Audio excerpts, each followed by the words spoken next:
ਉਧਰ ਜਿਹੜਾ Harjot Singh ji south West ਦਾ ਰੌਲਾ ਰੱਪਾ ਇਸ ਪੂਰੇ ਮੌਸਮ ਦੇ ਵਿੱਚ, ਇਸ ਪੂਰੇ ਸੀਜ਼ਨ ਦੇ ਵਿੱਚ ਉੱਥੇ ਕੰਮ ਖਰਾਬ ਹੋ ਗਿਆ। ਕੈਲੀਫੋਰਨੀਆ ਦੇ ਵਿੱਚ 80% ਜਿਹੜੀਆਂ ਫਲਾਈਟਸ ਆ ਉਹ ਰੱਦ ਹੋਣ ਵੱਲ ਨੂੰ ਜਿਹੜੀਆਂ ਉਹ ਵੱਧ ਰਹੀਆਂ। ਕੱਲ੍ਹ 65% ਦੇਖਿਆ ਜਾ ਰਿਹਾ ਸੀਗਾ। ਇਹਨਾਂ ਦਾ ਕੰਮ ਪੂਰੀ ਤਰ੍ਹਾਂ ਹੀ ਜਿਹੜਾ ਹਰਜੋਤ ਸਿੰਘ ਜੀ ਠੱਪ ਕੰਮ ਜਿਹੜਾ ਉਹ ਹੋ ਗਿਆ। ਸਾਰੇ ਜਣੇ ਇਹ ਸੋਚ ਰਹੇ ਆ ਵੀ ਕੈਲੀਫੋਰਨੀਆ ਵਾਲੇ ਪਾਸੇ ਕਿਉਂ ਜਿਹੜੀ ਸਾਊਥ ਵੈਸਟ ਦੀਆਂ ਫਲਾਈਟਾਂ ਰੱਦ ਹੋ ਰਹੀਆਂ। ਇੱਥੇ ਤਾਂ ਜੇ ਮੀਂਹ ਅੱਜ ਪੈਣਾ ਜਿਹੜਾ ਸ਼ੁਰੂ ਹੋਇਆ ਆ, ਕੱਲ੍ਹ ਤੋਂ ਹੀ ਜਿਹੜੀਆਂ ਉਹ ਹੋਈਆਂ ਆ। ਸਾਊਥ ਵੈਸਟ ਦੀਆਂ US ਫਲਾਈਟ ਦੀਆਂ ਕੈਂਸਲੇਸ਼ਨ ਇਸ ਟਾਈਮ 87% ਦੇ ਉੱਤੇ, ਆਲਮੋਸਟ 90% ਜਿਹੜੀਆਂ ਸਾਊਥ ਵੈਸਟ ਦੀਆਂ ਫਲਾਈਟਸ ਆ ਉਹ ਕੈਂਸਲ ਹੋ ਚੁੱਕੀਆਂ ਆ।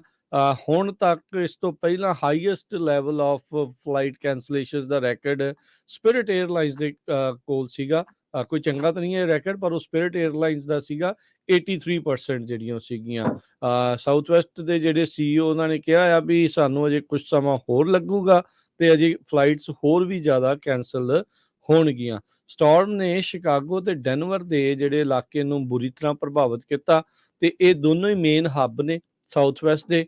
ਤੇ ਉੱਥੋਂ ਜਿਹੜਾ ਹਰਜੋਤ ਸਿੰਘ ਜੀ ਹੁਣ ਜਹਾਜ਼ ਇੱਧਰਲੇ ਪਾਸੇ ਪਹੁੰਚ ਨਹੀਂ ਰਹੇ ਤੇ ਜਿਹੜੇ ਜਹਾਜ਼ ਨਹੀਂ ਪਹੁੰਚਣਗੇ ਤਾਂ ਹੁਣ ਲੈ ਕੇ ਕਿਹੜਾ ਬੱਸ ਤੇ ਉਹਨਾਂ ਨੇ ਜਿਹੜਾ ਉਹ ਜਾਣਾ ਹੈਗਾ ਆ। ਸੋ ਉਹ ਜਿਹੜੀ ਇਸ ਟਾਈਮ ਸਥਿਤੀ ਇਸ ਦੇ ਵਿੱਚ ਬਣੀ ਪਈ ਹੈਗੀ ਆ। ਸੋ ਕੈਲੀਫੋਰਨੀਆ ਵਾਲਿਆਂ ਨੂੰ ਵੀ ਬਹੁਤ ਜ਼ਿਆਦੀਆਂ ਕੈਂਸਲੇਸ਼ਨਸ ਦਾ ਜਿਹੜਾ ਉਹ ਸਾਹਮਣਾ ਆ ਲਗਾਤਾਰ ਕਰਨਾ ਪੈ ਰਿਹਾ ਹੈਗਾ ਆ। ਜੀ ਇਸੇ ਤਰ੍ਹਾਂ ਜੇ ਬਫਲੋ ਦੀ ਹੋਰ ਐਡ ਕਰਦੇ ਜਾਈਏ, ਬਫਲੋ ਦਾ 에ਅਰਪੋਰਟ 24 ਆਵਰ ਲਈ ਹੋਰ ਉਹਨਾਂ ਨੇ ਸ਼ਟਡਾਊਨ ਦੀ ਜਿਹੜੀ ਆ ਸਰਕੂਲਰ ਉਹ ਜਾਰੀ ਕੀਤਾ ਹੈਗਾ ਆ ਤੇ ਬਫਲੋ ਤੋਂ ਕੋਈ ਫਲਾਈਟਸ ਜਾ ਨਹੀਂ ਰਹੀ, ਕੋਈ ਆ ਨਹੀਂ ਰਹੀ। ਬਫਲੋ ਦਾ 에ਅਰਪੋਰਟ ਬੁੱਧਵਾਰ ਸਵੇਰ ਤੱਕ ਕਲੋਜ਼ ਰਹੂਗਾ ਅਨਲੈਸ ਕਿ ਕੰਡੀਸ਼ਨ ਕਿਸੇ ਤਰ੍ਹਾਂ ਦੀ ਚੇਂਜ ਹੁੰਦੀ ਹੈਗੀ ਆ।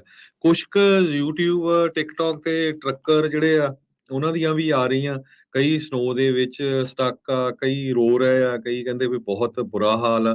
ਸੋ ਭਾਈ ਅਸੀਂ ਤਾਂ ਕਈ ਦਿਨਾਂ ਤੋਂ ਕਹਿ ਰਹੇ ਸੀ ਸਾਰਿਆਂ ਨੂੰ ਵੀ ਜਿਹੜੇ ਸਨੋ ਵਾਲੇ ਏਰੀਆ 'ਚ ਨਹੀਂ ਰਹਿੰਦੇ ਹੈਗੇ, ਜਿੱਦਾਂ ਆਪਾਂ ਕੈਲੀਫੋਰਨੀਆ 'ਚ ਆ ਤੇ ਜਦੋਂ ਤੁਸੀਂ ਜਾਂਦੇ ਆ ਕਈ ਵਾਰ ਪਤਾ ਨਹੀਂ ਹੁੰਦਾ ਕਿੱਦਾਂ ਦਾ ਮੌਸਮ ਆ। ਸੋ ਪਲੀਜ਼ ਜਾਂ ਤਾਂ ਜਾਓ ਨਾ, ਜੇ ਜਾਂਦੇ ਆ ਤਾਂ ਵੈਦਰ ਚੈਨਲ ਨੂੰ ਸੁਣੋ ਤੇ ਆਪਣੀ ਪੂਰੀ ਤਿਆਰੀ ਕਰਕੇ ਰੱਖੋ।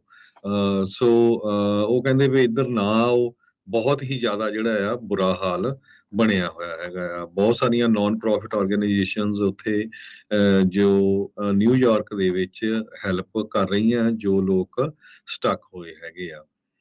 ਤੇ ਹੁਣ ਜੇ ਆਪਾਂ ਕੈਲੀਫੋਰਨੀਆ ਲਾਈਏ, ਕੈਲੀਫੋਰਨੀਆ 'ਚ ਕੱਲ ਸ਼ਾਮ ਤੋਂ ਹੀ ਜਿਹੜਾ ਮੀਂਹ ਪੈਣਾ ਸ਼ੁਰੂ ਹੋਇਆ ਆ ਤੇ ਬਹੁਤ ਜ਼ਿਆਦਾ ਜਿਹੜਾ ਮੀਂਹ ਪੈ ਰਿਹਾ। ਕਈ ਜਗ੍ਹਾ ਦੇ ਉੱਤੇ ਜਿਹੜੀਆਂ ਸਟਰੀਮਸ ਆ ਉਹ ਫਲੱਡ ਵੀ ਕਰ ਰਹੀਆਂ ਹੈਗੀਆਂ, ਜਿਹੜੀਆਂ ਛੋਟੀਆਂ-ਛੋਟੀਆਂ ਸੁੱਕੀਆਂ ਪਈਆਂ ਸੀਗੀਆਂ।